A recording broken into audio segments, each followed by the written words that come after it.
In the previous video, we discussed using dynamic SQL for backing up and restoring databases that weren't a part of the master MSDB and so on and so forth.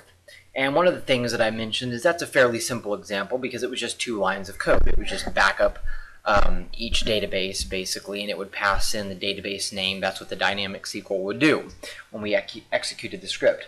Well, today what we're going to do is we're going to use dynamic SQL for a 2-step process. And what I mean by that is previously we were just passing in the database name to back up the database. Now we're going to be passing in 3 different variables to show you the value of dynamic SQL. Now, there are numerous ways to solve the problem that we're about to do. This is not the only way. This is just an appropriate way of doing this that makes it a lot easier. But again, this is not in any way, shape, or form. This should not be interpreted as the only way that you can do this procedure. So, just to kind of give you a 5,000 level view of what we're trying to do, basically, we have, let's suppose that we had a database, which I have here, full of stock symbols and stock data. And let's suppose that a user wants to get information about the stocks related to the price and the 200 moving day average and the percent that the 200 moving day average is above the price. Which from a value investing perspective could be considered a good value. Now, this is not investment advice, this is just what somebody might be looking for, and generally some investors I should say, do look for things like this. And so basically the tables are organized to where it's historical data or the stock symbol and then historical data. So there are thousands of tables with symbols, the symbol name, historical data. So the idea is that depending on whatever the user enters, that's going to affect what table is searched. And there are, millions of ways in which you can organize these data, but this is one approach to this. So, in other words, our dynamic SQL has to consider the symbol. The historical data is identical. You can see that, by the way, here in this procedure, which I'll get into in a second. You can see from symbol, historical data, that's the table name. So basically that is the structure of these tables. So it could be any table, right? We can't just look at historical data, we have to look at the symbol plus the historical data. The other thing though is that the user is allowed to pass in a date. So because the user is allowed to pass in a date, that could potentially change as well. Now, normally in a stored procedure with a date, we don't need dynamic SQL. We can just do a between. In fact, you can see that between the date here, where date is between. However, the reason why we're going to need dynamic SQL in this case is because on the same level in TSQL that the person is selecting the symbol, that is going to be the same level that they're going to be selecting the date. And so thus it must be part of that dynamic SQL in this case. So as you can see, we've declared symbol as a varchar, begin as a date, and end as a date.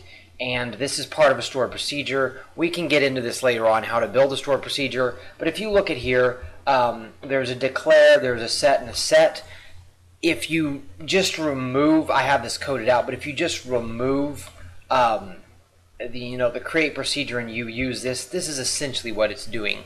The difference is the stored procedure is saved code so that it can be accessed time and time and time again by applications. So that's that. Okay, so then we declare SQL kind of like we did previously. So we have the SQL contextor. We declare SQL as a varchar max, and then we set our SQL, and we're setting it equal to this long script right here. Now you'll notice this is very different than the backup database. It's bigger. There's a lot more to it. Okay, so let's look at some of this here really quickly. Notice how symbol is used a lot, right? Because symbol, the table, let's say in this case we're going to use, I think, Apple. So it's going to be Apple ID. That's the column name, Apple ID. That's one of the column names. The table is Apple historical data, or AAPL historical data.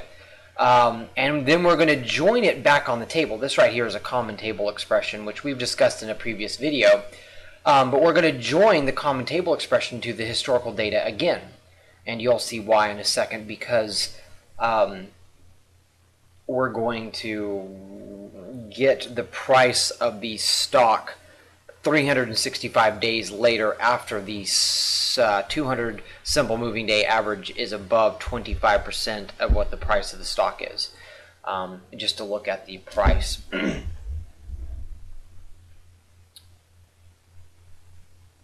Okay, and yeah, we have the price here. I was going to say, I think I missed the price for comparison. Okay, but I didn't. All right, and then we're going to execute the SQL, kind of like what we did before to do the database loop, the backup database loop, I should say.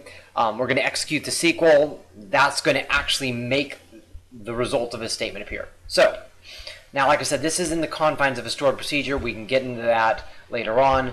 But basically, it would be very similar to you just declaring a line of SQL and using this as your parameter setting. All right, so and this is kind of how you execute a stored procedure. Okay, so, and you can see, we're passing in the symbol. There's our begin date, and there's our end date. And let's look at what we have here.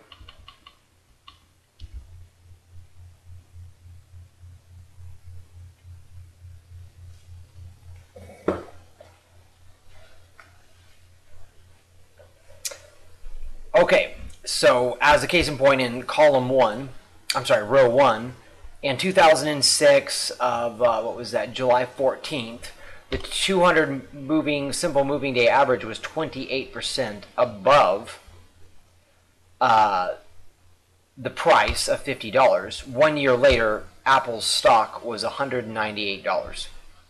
So, as you could sit there and see, we could say that, again, from a value investing perspective, this is all hypothetical, that, again, anytime the moving day average is significantly above the price, it means that the stock is underpriced. And as you can see in this case here, that's pretty telling. I mean, if you bought it at this price and 1 year later, that's where you're looking at, those are some pretty big gains. Keep in mind, too, and you can see this from a dynamic SQL perspective, we could even add another value, could we not? We could make this dynamic, and we could have someone look, if they want to look at what it is, 50%, where the 200 simple moving day average is above the price. So this shows you, this is just kind of the result of what we see here, but this shows you kind of some of the other, I'm kind of expanding on this, some of the other things that dynamic SQL can do. This is a lot larger than just backing up a database. This isn't just 2 lines of code. Now you'll notice how much the variables are used all over this dynamic SQL. But it allows us to use this stored procedure or this code for any of these symbols. If we want to look at any of these symbols, we can use this. We don't have to rebuild a stored procedure, or we don't have to rebuild code for each symbol. Now we can just pass in the symbol and whatever dates we're looking at, and it will use that code for us.